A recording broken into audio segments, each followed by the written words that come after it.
Siyempre, taglamig na. Kailangan na natin mag-Paris. Siyempre, first bite muna. First bite. First bite. For today's video, siyempre malamig. Kaya kami magpa-Paris ng tropa. Yon. Paris na naman. Kakain na naman. Buhay na naman sila, Pujoy! Kung ang ibang away naglulumay pag yung madilim ang panahon at medyo nag-uulan, ay kami hinday at medyo sawa na naman kami ng ating mga tropa na gustuhan namin magparais. Ay sa tadinay, kakain na madamay. Uhuy! Maulang hapon sa inyong lahat. Boss, paano yan? Wala yung Paris natin. Pakita mo. Yung gao. Guys, buti na lang may kapares ako. Problema ito. Maghahanap muna kami ng parisan. Update na lang namin kayo. At dahil nga wala ako din sa may Malinays, naghanap-hanap pa ho kamay. Ayan mga kabalawbaw, nakakita na kami ng Paris. Paris? Paris. You know? Parang susurado na. You know? Kasama na? Paris. Yung gano'n liligpit. Sa kasamaang palad nga po ng aming paglilibot, nung unang punta namin sa may Malinis ay wala. Ang sunod naman din ay malapit sa may tulay ng Patali, wala pa rin ho. Di ni kami pala makakakita, di nila ako sa may parting pa-Jollibee, di niyo sa may Limeray. Kompleto ang ating mga pampalasa at umorder na nga agad kami kay Kuya. Garning mga gusto ko sa kanin eh, yung mga garning buwagag, yung basta lalaglag na kauday, sabay serve sa amin ni Boss Ligayang Balawbaw. Rice agad ang kinuha mo, boy eh. Kaya nga po. Tako mo, boy ah. Ay, Dalawa agad ang kanin mo, boy. ay hindi akin na. Tigil-tigil sa lang. May kwento nga pala ako sa inyo mga kaputsero. Dati nga pala ako kung nagtitinda ng pares. Marami nga akong nag-uudyok sa akin na magtinda ng pares. Pero ngayon eh hindi muna tayo magtitinda. Wala pa ho tayo nakikita ng mga ilang tauhan. Abay pagka pwede kayo, ay mag-PM na kayo sa akin at simulan natin ang negosyo. Ano yun? Ano ka, kuya? Ha? Isa pong sisig. Wala kang kami sisi. Wala ka sisig. Adya. Kakain na.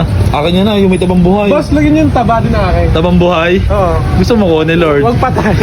Lagi na natin ang mga pampalasa. Nakalimutan ko nga lang ang tawag din eh, pero sunod na rin kalamansay. Tapos ilalagyan din natin ng ating bawang. Siyempre, lalagyan mo rin ng kaunting patays. Oo nga, boss. Malaki ka magtimpla niyan. Ayoko naman boss. Nakakautay. Eh, konti lang. Palpak ko galing naman sibuyas yan, boy. Galing sibuyas yan. Patis. Patis. Papaputin ang kutis.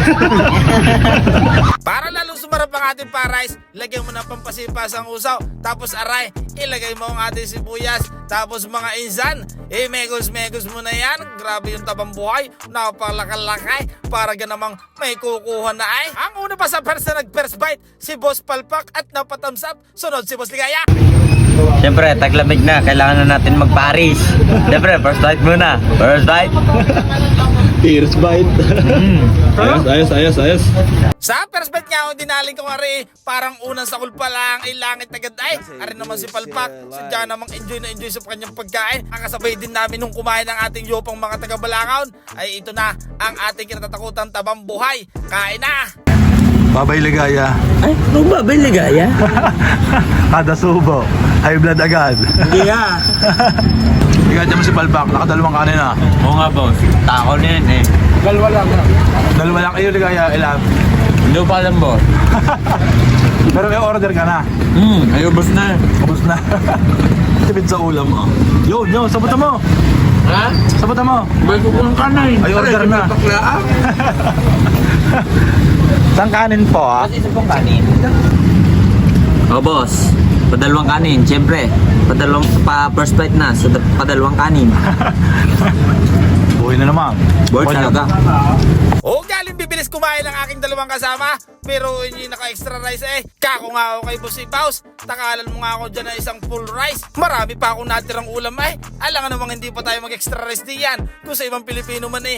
Aba, may ulam pa. Eh di kailangan niya ng kanain. Mapahandaan o mapaparisan. Hindi talaga nagbabago ang kuha ni Ligaya. At ayan na nga po, nakaraos na po si Boss Ligaya. Nainom na po ng ating tubig. Abay, siyempre ako day inom ng tubig. Bago nga pala ako kami umuwi, ay kakoy ibibili ko ang inay ng tinapay. At yung ganamang nakikita ko wala namang minimirinda tuwing hapon. Aray, pag arin na pala naman mo ng Rino eh, pwedeng-pwede na aray. Kapag naman mayroong budget, edi maglilis toys. Ano daw? Ladies choice!